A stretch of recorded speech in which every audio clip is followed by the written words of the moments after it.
Good evening friends. तर कसे आहात सगळे. तर आज आमची चाललेली आहे पार्टी. तर पार्टी कशाची आहे, पार्टी नाही आहे, जस्ट असं श्यामलताईंनी आम्हाला केलेली आहे बिर्याणी केल्यामुळं आम्हाला सर्वांना इन्व्हाइट केलेलं आहे, म्हणून आम्ही इकडे आलेलो आहे ताईंच्या घरी. इथून पुढे जायचं आहे आम्हाला एक खास स्पेशल ठिकाणी, कारण की आज खूप स्पेशल डे आहे. उद्या माझ्या मैत्रिणीचा बड्डे आहे आणि त्या बड्डेचं प्लॅनिंग करण्यासाठी आम्ही सगळे एकत्र आहोत. तर तिच्या बड्डेचं सेलिब्रेशन आम्ही सगळेजण मिळून करणार आहे. त्यासाठी डेकोरेशन करायचं आहे आणि आता आम्ही इथून निघतो आहे. तर 11 वाजलेले आहेत, आय थिंक 10:30 झालेले आहेत. तर आम्ही निघालो आहे. ताई येणार आहेत लवकरच. तर चला निघूयात पुढे. ताईंनी खूप मस्त अशी बिर्याणी केली होती आणि आम्ही फुल जेवण झालेलं आहे आणि आता मला लागते आहे झोप. बट मैत्रिणीचा बड्डे असल्यामुळे सेलिब्रेशन आम्हाला तर करावंच लागेल, कारण की तिला सरप्राईज द्यायचं आहे. म्हणून आम्ही निघालो आहे आणि इकडं वैशूचं काय धिंगाणा झालं तिचं तिलाच माहिती आहे. तर चला निघूयात, कारण की मला बाईक चालवायची आहे, त्याच्यामुळे जास्त काय ब्लॉगिंग घेऊ शकणार नाही. तर चला बघूयात कुठल्या बाईकला आपल्याला घेऊन जायचं आहे.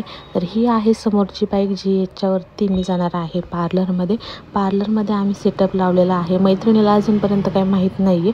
तर चला निघूयात.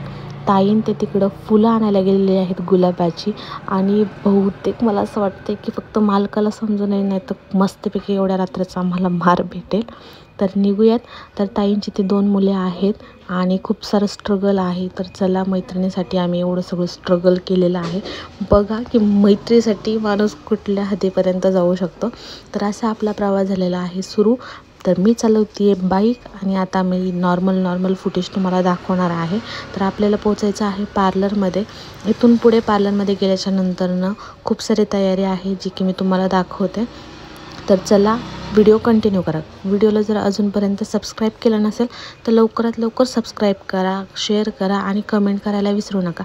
माझ्या मैत्रिणीला खूप साऱ्या शुभेच्छा द्या बड्डेच्या, कारण की तुमच्याकडनं ज्या शुभेच्छा भेटणार आहे मी तिच्यापर्यंत नक्कीच पोहोचवेल. आणि असं आपण पार्लरच्या खूप जवळ आलेलो आहे. जास्त लांब पार्लर नाही आहे, बट तिथल्या तिथे येण्यासाठी लेट खूप झाले. इकडे खूप लवकर झोपतात लोक, कारण की 8-9 वाजेपर्यंतच इकडचे शॉप वगैरे सगळं बंद होतं. जसं की तुम्ही पाहू शकता, हा परिसर आहे पारगावचा. आणि आता फायनली आपण आलेलो आहे पारगावमध्ये आणि पार्लरच्या खूप जवळ आहे. तर इकडे बघू शकता की हे आहे आपलं पार्लर. तर जाऊन लवकर ओपन करावं लागेल. तर माही ब्युटी पार्लर असं नाव आहे पार्लरचं ताईंच्या. लवकरात लवकर आपल्याला सेटअप करायचं आहे. तर चला, बाईक लावून घेते आणि निघूयात आपल्या आता पुढच्या तयारीकडे. आम्ही शॉप ओपन केला आणि आता मी लाईट्स लावून घेते पहिल्यांदा, जेणेकरून तुम्हाला डेकोरेशन केलेलं दिसेल.